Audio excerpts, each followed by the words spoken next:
Guys, నేను మీ mass మామ Srikanth. Weekend మూవీకి స్వాగతం. ఎన్నడూ లేని విధంగా ఈ సంవత్సరం మనకి 7 సినిమా రిలీజులు ఉన్నాయి పండగకే. రేపు శుక్రవారం రాజాసాబ్ నుంచి మనకి పండగ రావడం మొదలైపోతుంది. ముందుగా ఏమేమి సినిమా రిలీజులు ఉన్నాయో ముందు చూద్దాం. 9వ తారీఖున రాజాసాబ్, 12వ తారీఖున మన శంకర వరప్రసాద్ గారు, 13వ తారీఖున భర్త మహాశైలకు విజ్ఞప్తి, 14వ తారీఖున అనగనగా ఒక రాజు, నారీ నారీ నడుము మురారి, పరాశక్తి. సాలారాన్ కల్కితో మంచి ఫామ్లో ఉన్న ప్రభాస్ 9వ తారీఖున ఈ పండగ వాతావరణాన్ని బోని కొట్టబోతున్నారు. ఈ సినిమాతో ఆయన యాట్రిక్ హిట్లు కొట్టాలని కోరుకుందాం. ఇప్పటికే రిలీజ్ అయిన ట్రైలర్ అండ్ సాంగ్స్ అన్నీ కూడా ప్రేక్షకులు బాగా ఆకట్టుకున్నాయి. ఈ పండగ సినిమాల్లో ఎక్కువ హైప్ ఉన్న సినిమా రాజాసాబ్ అని కూడా మనం చెప్పుకోవచ్చు. మరి చూడాలి, మరి జనాలు దీన్ని ఏ రకంగా రిసీవ్ చేసుకుంటారో, వాళ్ళు మనల్ని ఏ విధంగా థ్రిల్ చేస్తారనేది మనం వేచి చూడాలి.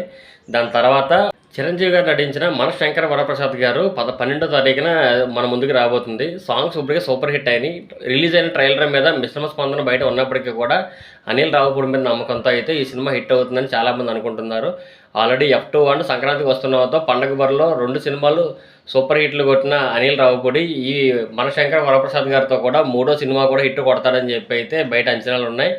అనిల్ రావుపూడి సినిమా అంటే మిశ్రమ స్పందన ఉంటుంది. 50-50 ఆడియన్స్ ఉంటారు, నచ్చేవాళ్ళు నచ్చిన వాళ్ళు. అనిల్ రావుపూడి డైరెక్షన్ చూద్దాం మరి ఈ పండగకి ఏమవుతుంది అనేది.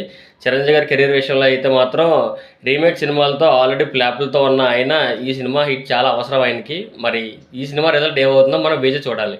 13వ తారీఖు రవితేజ నటించిన భర్త మహాశైలకు విజ్ఞప్తి సినిమా రానుంది. ఇప్పటికే సాంగ్స్ అండ్ ట్రైలర్ చాలా మంచి రెస్పాన్స్ వస్తుంది.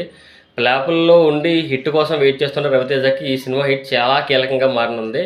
కానీ డైరెక్టర్ కిషోర్ తిరుమల గారి మీద అంచనాలు అన్నీ ఉన్నాయి. ఆయన ఇప్పటిదాకా చేసిన సినిమాల్లో ఒక రెడ్ సినిమా తప్పితే మిగతా ఏ సినిమాతోనే నిరాశపరచలేదు ఆడియన్స్ని మాత్రం. ఈ సినిమా ఆయన వల్ల హిట్ అవుతుందని నమ్మకం అయితే చాలా మందిలో బలంగా ఉంది. ఈ సినిమా హిట్ అవ్వాలి, రవితేజ గారి కెరీర్కి కలిసి రావాలి, మనందరినీ ఎంతగానో ఆయన మళ్ళీ ఎంటర్టైన్ చేయాలని కోరుకుందాం. అండ్ 14వ తారీఖున పండగ సీజన్లో వచ్చిన ప్రతిసారి హిట్ కొడుతున్న శర్వానంద్ గారిది నారీ నారీ నడుము మురారి, అండ్ ఇప్పుడు దాకా హీరోగా ప్లాప్ చూడని నవీన్ పోలిశెట్టి గారిది అనగనగా ఒక రాజు సినిమా బరిలో ఉన్నాయి. ఆ 2 సినిమాల మీద కూడా అంచనాలు అయితే బాగానే ఉన్నాయి. 2 ఫ్యామిలీ సినిమాసే.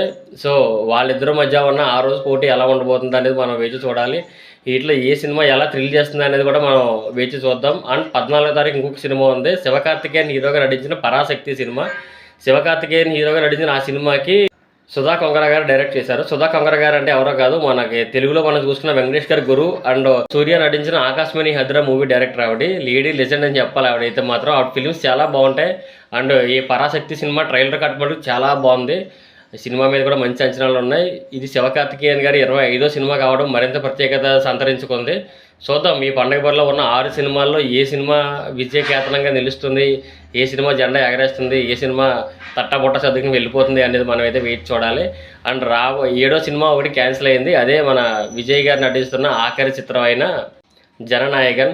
సెన్సార్ కష్టాలతో సెన్సార్ సర్టిఫికేట్ రాకపోవడంతో కొన్ని ఉన్న ఇబ్బందుల వల్ల ఈ సినిమా అయితే ఈ పండగ వారి నుంచి వెనకడుగు వేసింది.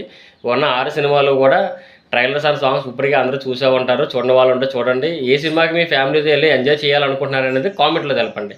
మరిన్ని సినిమా విశేషాలతో మళ్ళీ కలుద్దాం. Thank you.